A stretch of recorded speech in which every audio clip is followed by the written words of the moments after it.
Paano nga ba gumawa ng Pag-ibig virtual account online? Una, click mo yung box, then click proceed. Tapos, click mo yung create account, then click continue. If wala kang Pag-ibig Loyalty Card Plus, click mo yung pangalawa. Then, magpapakita ng requirements needed mo, kailangan mong ihanda.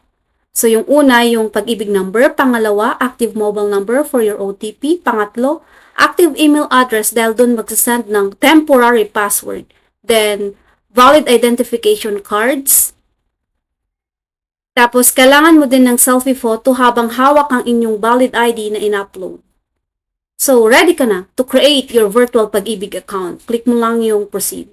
So, kailangan mong ma-fill out yan. Lagay mo yung Pag-ibig number mo, last name, first name, middle name, date of birth, mobile number, then click proceed.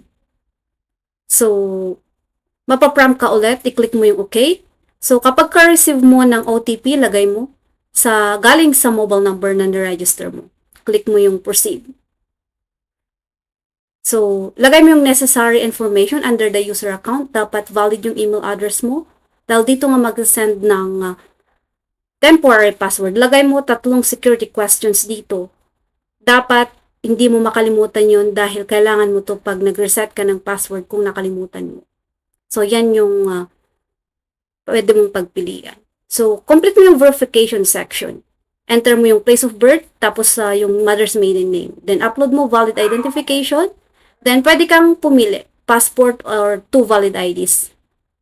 Pagkatapos nun, upload mo na yung valid ID mo, tas mag-selfie ka, holding and showing your valid ID. Upload mo din yan. Then, click mo lang yung backs ulit, then isubmit mo. Pagkatapos niyan, makaka-receive ka ulit ng email. Makaka-receive ka ng email ng confirmation ng reference number.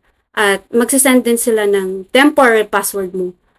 So, doon din sa text, marireceive mo if activated ang account mo. Okay, follow me for more.